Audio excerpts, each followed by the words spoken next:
Welcome to the Trust Factor Radio, bringing you interviews and insights to unlock the power of the subconscious mind to create authority, credibility, and trust. With your host, the Authority Architect and best-selling author, Neil Howe.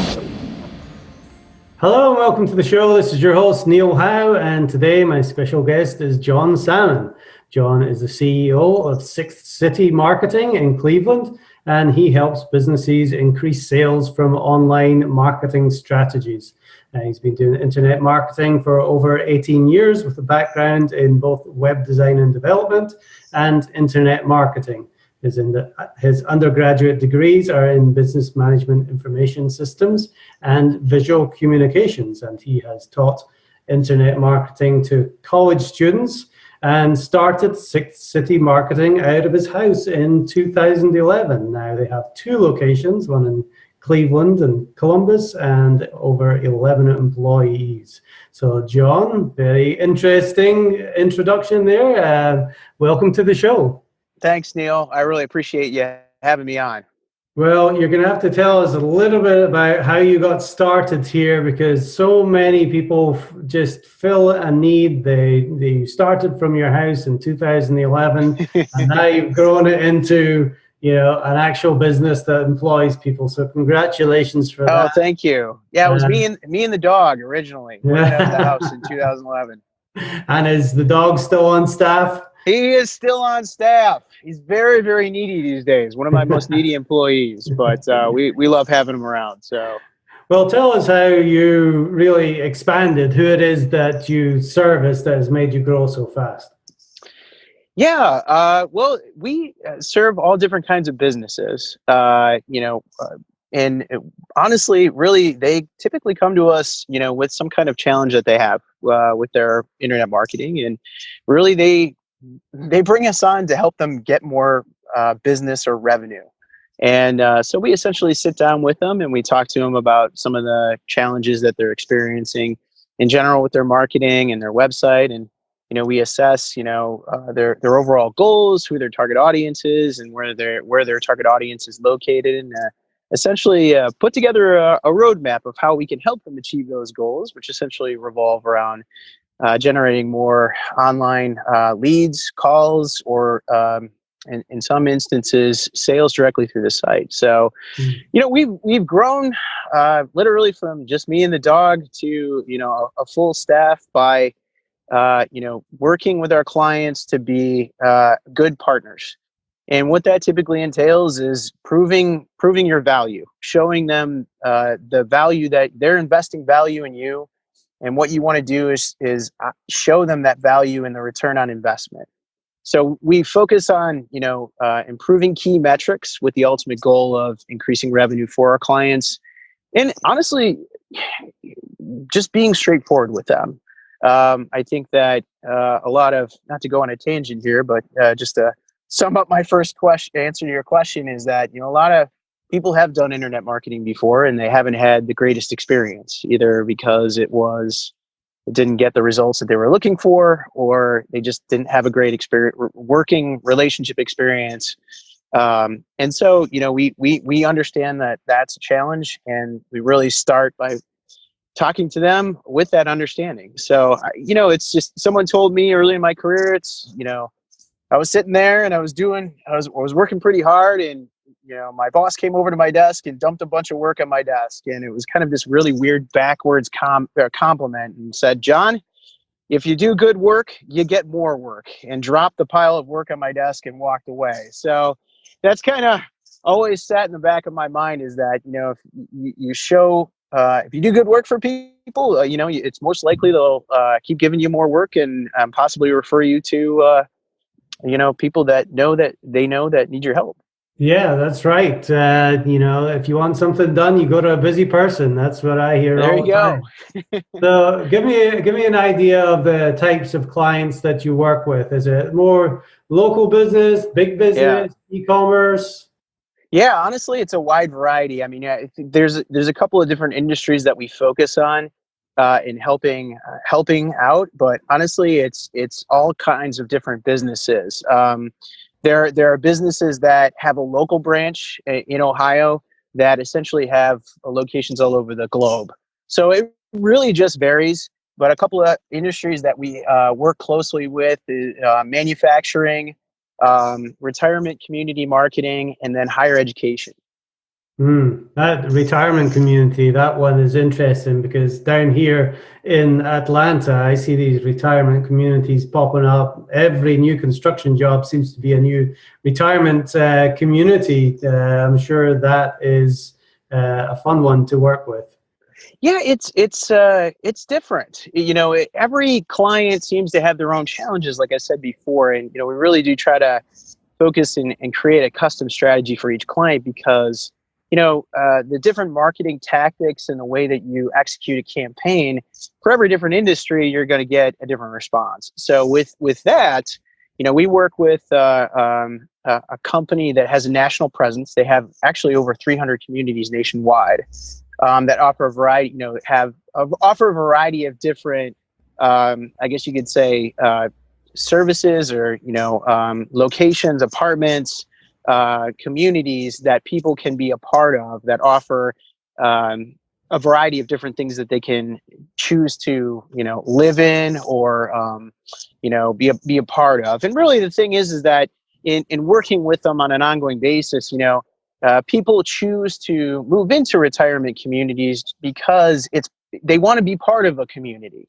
So, so that's one of the things that we stress in the marketing. But for that campaign, one of the fun things is that we really get to work with a lot of different online marketing channels and have assessed what channels, such as search engine optimization, Google AdWords, paid Facebook, has been the most effective for the business and have had some fantastic results. So what kind of struggles would you say that these businesses are having then that you help them with? Oh, just in general? Yeah. I mean, really, honestly, it's, first and foremost, they're not achieving the goals that they're looking to accomplish, so there's the overall marketing goals. They're having frustrations getting to that point, or they just want to grow in general. So a lot of the things that we focus on is, okay, what are you doing right now? How are you measuring that? And that measurement can come in a lot of different ways. Again, we recognize that, not to reiterate it, but that my staff rolls their eyes every time I bring it up. But people are hiring agencies because they expect a return. So understanding that and incorporating it into almost every single task that is done within the campaign is critically important because that's what your mission is. And so some of the challenges, in making sure that we're proving our value to the bottom line, the data in measuring what we're doing and how it's working is incredibly important. So you could talk about data as far as the website statistics, such as Google Analytics. If there's contact, there's a response coming through the website. Making sure that we know what channels people are coming through to see how effective the different approaches are. And then when you get even more so into helping companies work with their CRMs. So we're a HubSpot certified vendor, and we work with clients to, we'll work with HubSpot, but a lot of it is just saying, do you have the metrics and the measurement in place to where if someone fills out a form on your website and it goes into your CRM, that ultimately at the end of the quarter, at the end of the year, you or the powers that be can track where people contacted you from, what source of marketing that you used, and what leads translated into sales for your company. So at the end of like I said, at the end of the quarter, at the end of the year, you can say, okay, well, we got X amount of dollars in business. These are the channels that brought us the most, and then be able to adapt, hopefully more funds and different things to the different types of approaches that are working to generate more revenue. So a lot of it's just being smarter and getting that basic tracking in place. But really, those are the high level challenges that people have is, understanding what's working, what's not working, making sure that's in place. And, if they're achieving their goals or not. Those are typically the frustrations, at least the ones that come to mind the most as we work with our clients on an ongoing basis, or not necessarily work with them on an ongoing basis, but when we're talking to them about coming on board. Sorry, I need more coffee today. It's a wintry day up in Cleveland, and I just haven't had enough yet. So when can you ever have enough, right? Exactly. I tend to go through quite a few cups myself during There the you day. go. Talk to me about the competition. We've talked about the measurement, and that is, supremely important to know where that audience is hanging out and, what's giving you the best results. But once you figure out what those places are, the competition over the years has got a lot stronger, hasn't it? Oh yeah. It's one of those things where, again, because everything in internet marketing can be tracked, companies are starting to see, that the value that internet marketing can bring. So it seems like every year, it becomes more difficult. It becomes more challenging. There's different wrinkles, but I like it because it is a challenge and it keeps you on your toes. But really, when you get into rolling out, the strategy for a client, one of the things that we like to do is kind of get a line in the water via an audit on the competition right off the bat. So so as we work with companies, because we work with companies on an ongoing basis, usually in a 12-month type of engagement, we have all of that, at least a good understanding of what their competitors are doing and what tactics they're using and how they stack up to at least some of their key competitors so that we can roll that out within the strategy. But, how difficult it's going to be in the campaign can vary by industry, by, whether a business's target is just focused on an area like Cleveland, or if they're focused on, just nationally in the USA. So it can vary, but, those are the types of things that, like I said, are challenging, as the years go on, is just that everybody's coming over to the digital side. And it's awesome because, I can remember in 2008, I think one of the first blog posts I wrote on the website was explaining what I do to my dates. So Right.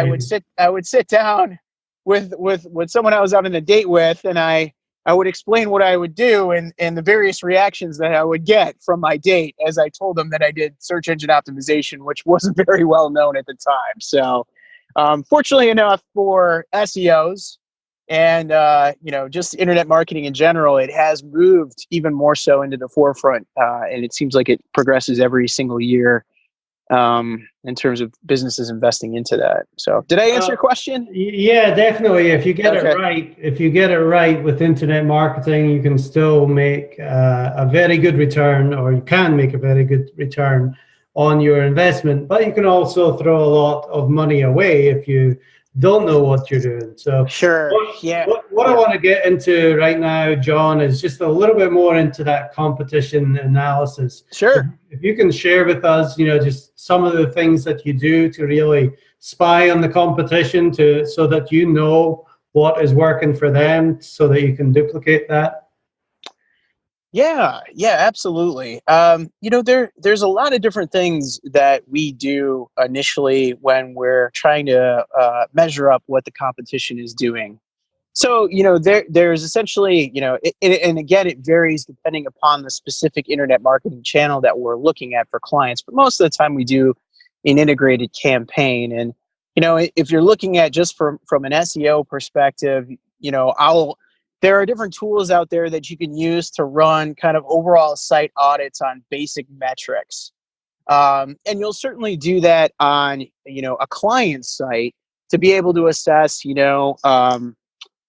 whether their markup or HTML markup on their pages is appropriate for SEO, their inner linking structure, how many pages perhaps have duplicate page titles, just to kind of check off the boxes on that. And you'll certainly apply those to competition. On the SEO side, what we look at too is external links pointing to both the client site and the competition's inbound link portfolio. So, when I share that with clients or potential clients, they're like, "Well, John, what is a link? Tell me more about that." And so it's basically, if I'm, I write a blog post about Neil, your website, and so I'll write a blog post and I'll link to your website. So you would see that that would be an external link coming to your website. So one of the things is certainly assessing the content, as I said before, and the overall structure of the website. And then the other thing is we look at is the inbound link portfolio. How many links are coming to your website, who is linking to your website and your competition's website, and what pages they're linking to. A big thing that has come about recently from Google is they now look even more closely at who's linking to deeper pages on your website. So who externally is linking to deeper pages on your website, but also how you link to deep pages on your website internally as well. So not to get too technical on you, but it's a combination of looking at, and feel free to ask questions to dive deeper into it, Neil.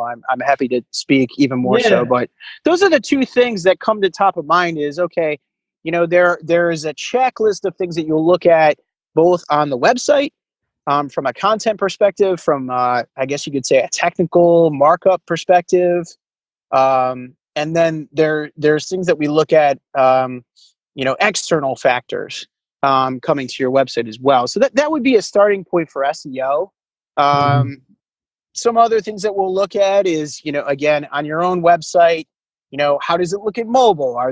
Do you have a strong call to action to key pages on your website? So for instance, with the retirement community, like I said, they have 300 different communities around the country. So when we're focusing on getting people to those individual community pages, we want to make sure that we have a strong call to action, meaning, either a graphic that says contact us or a form that you can fill out very, very prevalently on the site to essentially help get you closer to achieving those goals of getting more leads, if that is the goal of your organization, if that helps.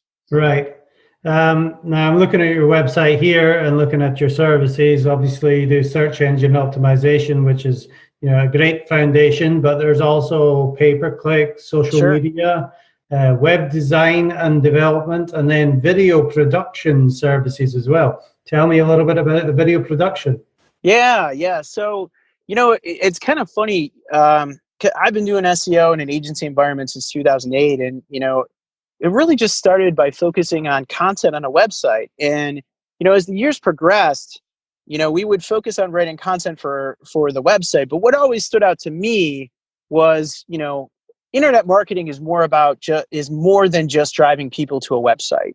It's about driving people to a website and getting a response from people coming to your website. Mm-hmm. So one of the things that we saw is that, we would rank pages by writing more content, but what we wanted to do is ultimately improve the user experience. And as the years went on, Google started rewarding people for, time on site. So time on site, time on specific pages. So, we looked at that and said, well, why don't we start shooting video? Because I had a background in shooting video, and so did some other, members of my team. Why don't we start shooting, 1 to 2 minute videos to complement content on a site? And there's a lot of great things that come from that. Even in just that 1 to 2 minute video is that, look, you're putting a face to your business. It gives you an opportunity to give a pitch, especially about something specific. And, as people are trying to evaluate your products and services, they're doing their research, especially if they haven't heard of you ahead of time. So what better thing to do than to add video to your website to be able to, get them to at least start that dialogue with you. But it's evolved into so much more. I mean, we will shoot longer videos for clients with different purposes. We'll take those videos, if we script out a longer shoot, we'll take those videos and cut them up and use them in social media as well. There's the element now of doing Facebook Live videos, which are fantastic too. So, video has just continued to evolve and will continue to evolve as time goes on. So, if you're camera friendly, or you feel comfortable behind the camera, or have someone at your organization that is okay with speaking on camera, it's going to be a huge asset for you. So we encourage clients, through utilizing us or just to do it on their own, to be able to, again, use those as differentiation points versus your site versus your competitors. So yeah, I think that comes back to the trust factor again, to where you're putting yourself out there. People are able to experience you and maybe hear what you're saying, but hear your passion for what you're doing and how you're going to be able to help them, which is always going to be something that's going to help close the deal in the end. So I think video is very powerful, and it's definitely the wave of the future. What do you say to people that just aren't comfortable in front of a camera? Yeah, that's a great question. Get over it. I think it's just it's that coaching up, in that the way that we had, for people who are reluctant to be on camera, because if you sit them down, so business owners or salespeople at an organization, if you sit them down and just get them talking about their product or their service, it's gold. It's just even in a kickoff type of meeting or an investigative type of exploratory meeting, you could just see how they light up about what they do. And it's like, wow, we really need this on the site. And so, how we kind of frame it up to them, even if they're reluctant, is look, we're not going to script this thing where, you're reading from cue cards in the background. I'm just going to sit you down. I'm sitting across from you. We're going to have a camera to the right. I ask them some warm-up questions to kind of loosen them up a little bit and just get them to start talking about their product. And eventually, if they're nervous in the beginning, but then they start forgetting about the camera and start focusing on the messaging and what they do. And it's just so good. And then we wind up just cutting it up into a series or a compilation of them answering questions about their business that they can share in their website, share in their social media. They can give it to their sales team to send as a follow-up to people that they're prospecting. It's critical. And even more so, Neil, there are services out there now, I don't know if you've seen them, but HubSpot integrates with a service, and I can't remember it off the top of my, the one service is called, it's BombBomb, BOMB.com. Yes. Have you heard of that? Yes, I'm familiar with them. It's great. Yeah, so I went in, not to go too deep into it, but I went in to buy a car earlier in the year, and I talked to the sales guy, and I left, and the next day I had an email message from him, the sales guy. But when I opened up the email, there's this like animated GIF of him talking, and it says to click through. So, obviously, I don't know if I opened the email or look at it even more so if it was just from the guy in general and it was text. But since he was talking in this animated like picture, I clicked on it and I watched the video, and I'm like, this is fantastic. Not necessarily what he was saying, but it was, as more from the sales side, how do we differentiate ourselves from our competitors, right?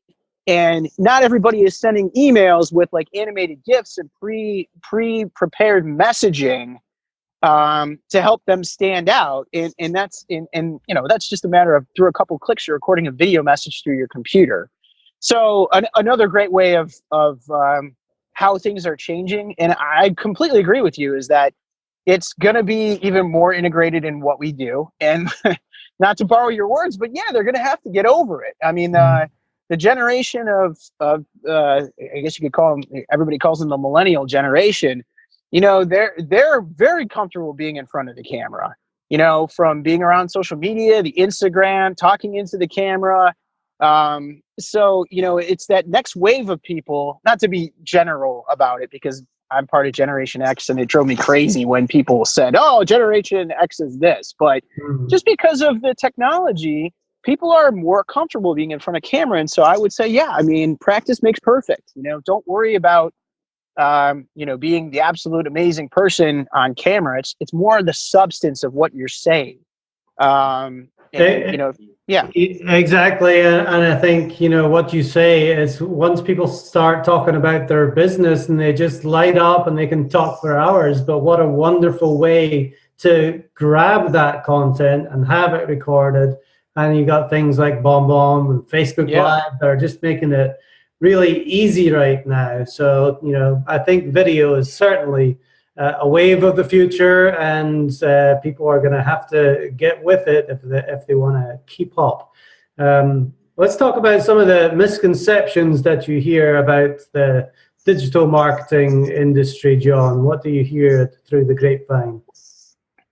Yeah, I mean, there are always, it's evolved, Neil. It's evolved over time. I think that, when I started working my first job out of school in 2003, it was, I had friends and family asking me, I'm like, oh yeah, I'm a website designer for this company. And they go, really?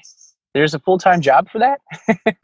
So I think that, not necessarily that's, people as evolve and digital marketing evolves, people have different perceptions about it. And one of them is, there's this I think this is what you're looking for, but there's an inherent distrust of the industry. People, like I said, people have been burned before in the past. And a lot of it is just coming from the fact that, unfortunately they've had a bad experience, but there's this other thing where, this isn't anything that's taught in higher education. That's one of the reasons why I went back and taught a class about, online marketing strategies, is that it wasn't being integrated into higher education. And I wanted, students to know more about it. So, but I think that really that's one of the biggest things, or, some of the other things are just, it's like this magic, you're doing things behind the scenes that, you just kind of wave your wand and, all of this stuff changes, and it's a lot more than that. So was that kind of what you were getting to with your question? Or yeah, I mean, there's many misconceptions. I think that is one of the biggest ones. And like you say, over the years, I think people have been learning, and there's always people that are going to take advantage of the uneducated. And one of the things, just to build off of the theme that we've been talking about, it's about, when we get into talking to people about what we do, and I share my experience, I share my background, and, a lot of the time I'm talking about more in-depth topics to demonstrate my expertise and my staff's expertise, so that it builds that trust factor of it, to help bridge that gap. But yeah, it's unfortunate, and it makes it difficult, but, it's just a reality of the industry right now, unfortunately. Definitely. Well, let's talk about what results look like if you have been working with Sixth City Marketing for a while. Tell me about a couple of your clients that spring to mind. What kind of problems did they come to you with? How were you able to help them solve those problems, and what was the outcome for them? Yeah. Well, I'll give you two different examples, Neil, and one's a smaller business and one's a larger organization. And so one of the smaller businesses is a crystal repair shop in Cleveland, Ohio. And so I started working with this client years ago. And basically he had, what he does is that people will bring in, whether you broke a glass or a chandelier, anything related to glass, he will repair. He's like a glass engineer. And, up until that point, he was doing a lot of traditional marketing, just focused on Cleveland, Ohio. In my assessment of his business, because at that point in time, he had like a 5-page website, like a lot of small businesses do. It's a homepage, about page, a portfolio page where he shows kind of the broken piece and how he's fixed it afterwards. And then, a contact us page.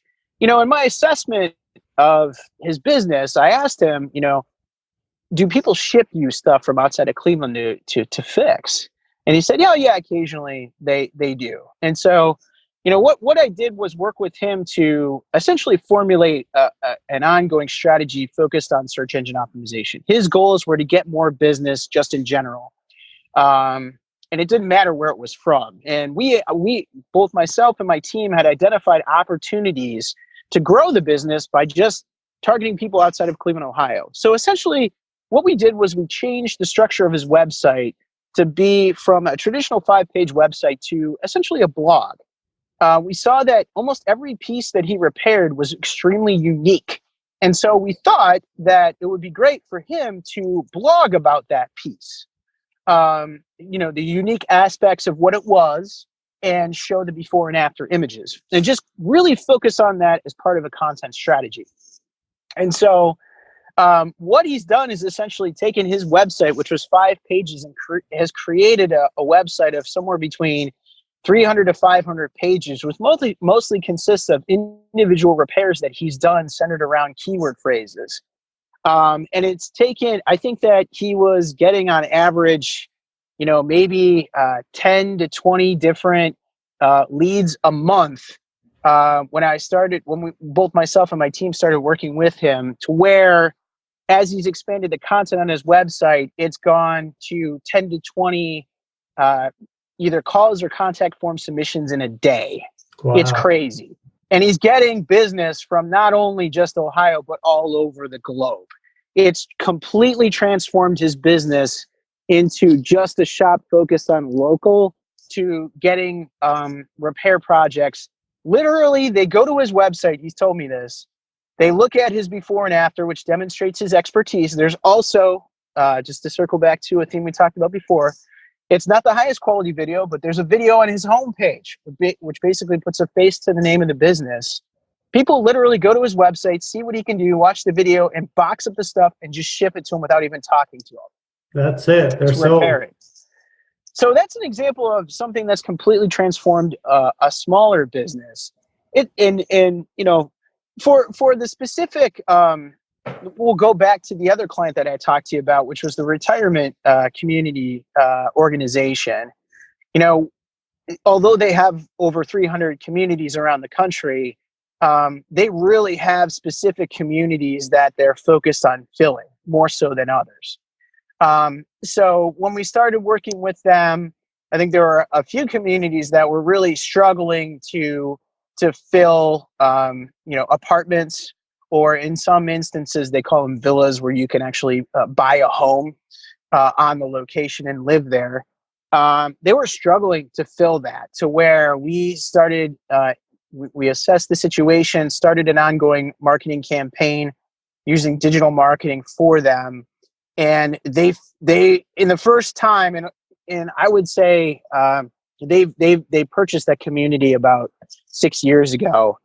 They've never had it full, and now there's a waiting list for that specific community, nice. Which is crazy. It's something that I think that's the reason why, honestly, I know that's the reason why I tell my team, there are very few positions that you can come into a business and make such a huge difference for them without necessarily being a higher up there. And I saw that very early in my career, that internet marketing was one of them. And so it's extremely rewarding. It's difficult because it is competitive, it is challenging, but the reward for helping a business, especially a smaller business, but honestly, any business, it is just something that keeps us going and keeps us focused on and doing really, really good work.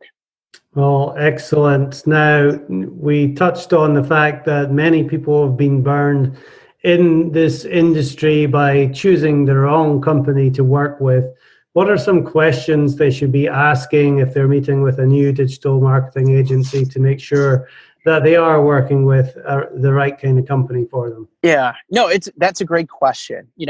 Again, this is one of, if you're looking at bringing on an agency or a professional, this is one of the most challenging positions to fill because, it's just such a critical part of your business. And you want to be careful not to underspend just to be doing something, because that can hurt your business in the long run if the quality of the work is not good. But what I would say is that, look, internet marketers need to be able to, because everything is traceable to the bottom line, being able to understand baseline metrics for what they're doing and how it relates to the bottom line is critical. And I would say that if they're not able to convey that to you in their pitch, then that's something that I would be concerned about. Because essentially a good working relationship, on the marketing side from an advertising agency, if I'm working for you, Neil, I'm sending you leads for your business, if that's what you're focused on. I could be sending you leads and seeing the numbers grow, but if I don't know whether they're good or not leads, I'm not sure if I'm doing the greatest job in the world. So communication is extremely important.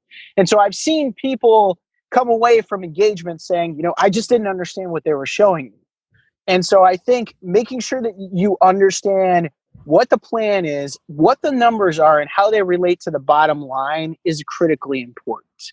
I think that's one of the things, because if you walk away from that intro meeting and go, well, I'm not sure what they were saying, then that's a red flag. I would interview agencies like I would be interviewing employees. I would be talking to them about their experience, talking to them about their case studies, talking to them about references. It really is. I go into talking with clients with a high sensitivity, because I always try to put myself in their shoes. If I'm this person, here are the challenges that I have, what's going to work best for my organization. And, my pitch or my sell to them is sensitive to, what they've encountered in the past, because certainly I've talked to them about that, but also, making sure that we're doing the right things that ultimately will help their business. So, yeah, I don't know if that answers your question. There's not really like an aha, but it really is. It just kind of comes back to, the great thing about digital, and this is why it's grown over the last 10 plus years, is that you have the data in front of you. And if you, and I know it can be intimidating to marketing managers and even CEOs and business owners, is that I don't know what you're talking about. They're throwing out different metrics and stuff. Is that if they can't relay metrics that ultimately trace to your bottom line, then I would have concerns. Right. So, John, if people listening to this want to reach out to you specifically to get some help, whether they're in Ohio area or anywhere around the country or world, how do they best get in touch with you? Sure. They can email me. My email is John, JOHN, at sixth, SIX, T as in Tom, H as in Harry, citymarketing.com. You can call the number on our site. It's 440-821-1425. That number goes directly to myself. So if you want to talk to me, if you want to call me in the middle of the night, hopefully you don't. If you want, if you call that number, I'm going to be the one picking up. And then, if you want more information about us, just visit our website, sixthcitymarketing.com. Excellent, John. Well, this has been great. Lots of great content. I think, some of the major points, just making sure that what you're doing is measurable so that you know what the bottom line is, if it's getting results or not. And then, of course, moving forward into that video, it's just more relational and trustworthy. I think that's definitely the way to go as well. So John Sammon, he's the CEO of Sixth City Marketing in Cleveland, Ohio. Thank you very much for being my guest on the Trust Factor Radio today. Thanks, Neil. I really appreciate it. And to our listening audience, if you like what you hear, hit that like button and share, and we'll see you next time on the show. You've been listening to the Trust Factor Radio with Neil Howe. To learn about the resources mentioned in the show and to listen to past episodes, go to thetrustfactorradio.com. To get a copy of the book, The Trust Factor, go to thetrustfactorbook.com. If you are ready to act now and build your authority, credibility, and trust, schedule a consultation with Neil at theauthorityarchitect.com.